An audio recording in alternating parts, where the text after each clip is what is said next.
రెడ్డి గారు మీనాక్షి నటరాజన్ వస్తానండి నెక్స్ట్ ఇంకో సబ్జెక్ట్ ఉంది. మీనాక్షి నటరాజన్ నామినేషన్ రద్దు ఏంటండి అంటే మీ పార్టీ వాళ్ళు ఏదో పుల్లపెట్టి నామినేషన్ చెల్లకుండా చేశారనే ఒక అభియోగం నిజమేనా ఇదంతా? సరే ఓ ఇన్ఫర్మేషన్ ఎవరు ఇచ్చారనుకున్నాం. ఆ ఇన్ఫర్మేషన్ లో ఏముంది? ఇన్ఫర్మేషన్ వరకు మీరు చెప్పినట్టు ఇన్ఫర్మేషన్ కాంగ్రెస్ వాళ్ళు ఇచ్చారా, ఇంకోరు ఇచ్చారా, ఎట్నో ఏముంది దాంట్లో వచ్చేసి దాంట్లో కనీసం ఎఫ్ఐఆర్ కూడా కాలేదు. వచ్చేసి ఏదో వచ్చేసి నోటీస్ ఏమి ఇచ్చారంట. దానికి వచ్చేసి యూజువల్ గా రిటర్నింగ్ ఆఫీసర్ అనేవాళ్ళు ఈ అఫిడవిట్లు ఇవన్నీ దేనికోసము, ఇది ప్రజలకు వచ్చేసి కొంత వాళ్ళ నేర చరిత్ర కానీ లేకుంటే వాళ్ళ యొక్క ఆర్థిక స్తోమత కానీ తెలిసే దానికోసం అనేది అఫిడవిట్ పెట్టారు. కానీ ముందు అఫిడవిట్ అనేది లేవు గతంలో. మధ్యలో పెట్టింది వచ్చేసి ఈ యొక్క ఒక అభ్యర్థి యొక్క నేర చరిత్ర ప్రజలకు తెలియాల ఉద్దేశంతో, వాళ్ళకు ఆస్తిపాస్తి తెలియని ఉద్దేశంతో పెట్టినట్టే. దాన్ని అనర్హతకు వచ్చేసేసి భావించి తీస్తే ఇంకా గవర్నమెంట్ అనుకుంటే రిటర్నింగ్ ఆఫీసర్స్ వచ్చేసి వాళ్ళ చేతిలో ఉంటే ఎవరినైనా చేయొచ్చు. ఇంకా ఏదో ఒకటి కారణం పెట్టేసి ఎవరినైనా చేయొచ్చు.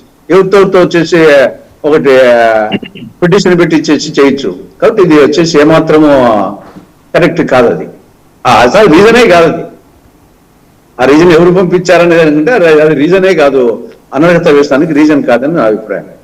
అసలు అంటే ఎందుకని కాంగ్రెస్ అంటే మీరు జనరల్గా నామినేషన్ వేసేప్పుడు స్క్రూటినీ చేసుకుంటారు, 4 సార్లు చెక్ చేసుకుంటారు, ఎక్కడ లోపం జరిగిందంటారు. పార్టీ ఎందుకనో సరిగ్గా శ్రద్ధ పెట్టలేదనే ఒక అభియోగం కూడా ఉంది మీ పార్టీ.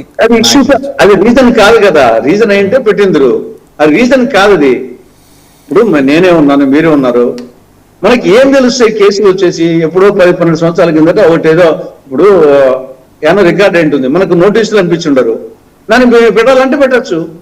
ఇప్పుడు మన ఎలక్షన్స్ ఉన్నాము, మన ఎలక్షన్స్ లో వచ్చేసి మేము కడపలో తిరిగేటప్పుడు